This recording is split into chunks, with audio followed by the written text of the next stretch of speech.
Have you ever wondered why you keep attracting the same painful patterns in relationships? Why you feel drawn to people who ultimately wound you? Or why past betrayals still echo in present connections? What if the answer isn't found in changing others, but in understanding the invisible psychological forces that Carl Jung discovered shape our relational destiny? Carl Jung understood that we don't just love people, we love through the lens of our unconscious wounds, projections, and unhealed aspects of ourselves. Every relationship becomes a mirror, reflecting back not just who we are, but who we've been afraid to become. The pain you've experienced in love isn't random. It's your psyche's attempt to heal ancient wounds through the very connections that seem to hurt you most. Jung's concept of the wounded healer reveals a profound truth. Our deepest relationship wounds contain the seeds of our greatest psychological healing. That betrayal that shattered your trust, it forced you to confront your own relationship with loyalty. That abandonment that left you questioning your worth, it initiated your journey toward self-validation. The patterns aren't punishments, they're invitations to wholeness that you've been unconsciously accepting. But here's what most people never understand about Jungian healing. You cannot heal relationship wounds by avoiding relationships or by finding the perfect person who won't trigger you. Carl Jung taught that healing happens through integration, bringing conscious awareness to unconscious patterns and choosing different responses from a place of understanding rather than reaction. Your relationship history is actually a psychological map of your individuation journey. Every person who has wounded you has also been a teacher, showing you aspects of yourself that needed attention. The narcissist who manipulated your kindness revealed where you abandoned your boundaries. The emotionally unavailable partner who kept you chasing showed you where you sought external validation instead of internal worth. The betrayer who broke your trust illuminated where you had been betraying yourself. Carl Jung discovered that we unconsciously seek partners who will wound us in precisely the ways we need to be wounded in order to grow. This isn't masochism, it's the psyche's brilliant, if painful, strategy for forcing psychological development. Your soul doesn't want comfortable relationships that leave you unchanged. It wants transformative connections that challenge you to become whole. The shadow plays a crucial role in relationship wounds.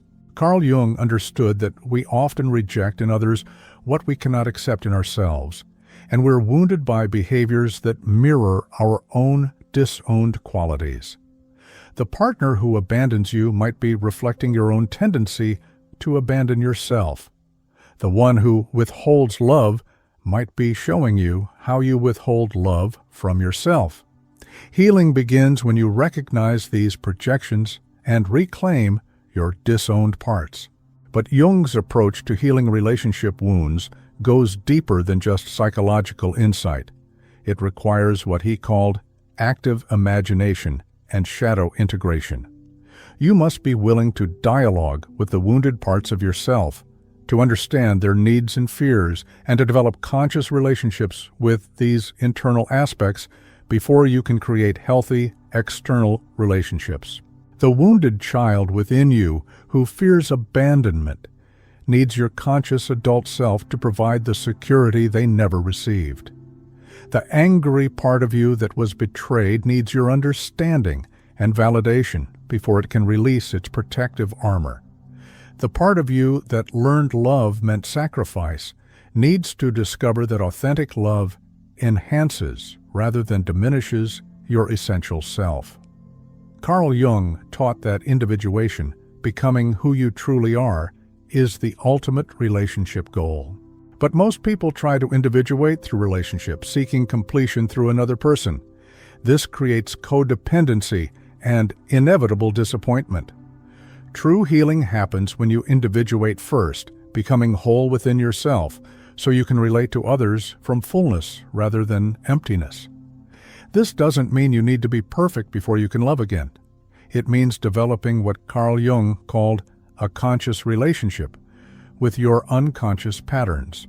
When you understand that your attraction to unavailable people stems from childhood experiences with inconsistent caregivers, you can make different choices.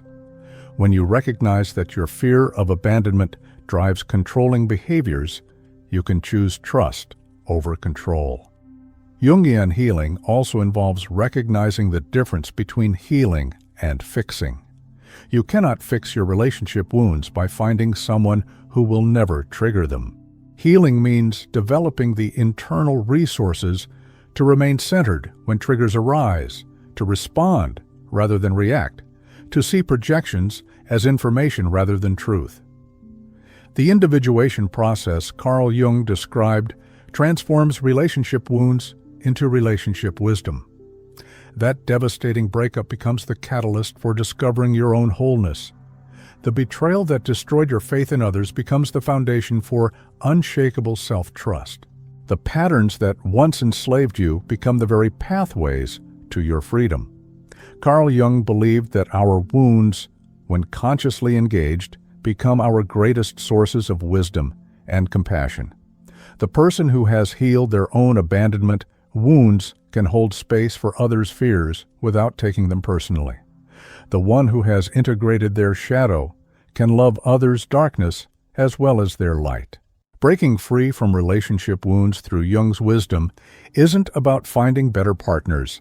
It's about becoming a person capable of authentic intimacy. It's about transforming your relationship with relationship itself, seeing connection not as a source of completion, but as an opportunity for mutual individuation and growth. This journey requires tremendous courage because it asks you to take full responsibility for your relational patterns, to see your wounds as teachers rather than victimizations, and to love yourself enough to do the internal work that creates external transformation. If Jung's approach to healing relationship wounds resonates with your own journey toward wholeness, like this video, share it with others ready to transform their relationship patterns, and subscribe for more depth psychology insights into the healing power of conscious relationship with yourself and others.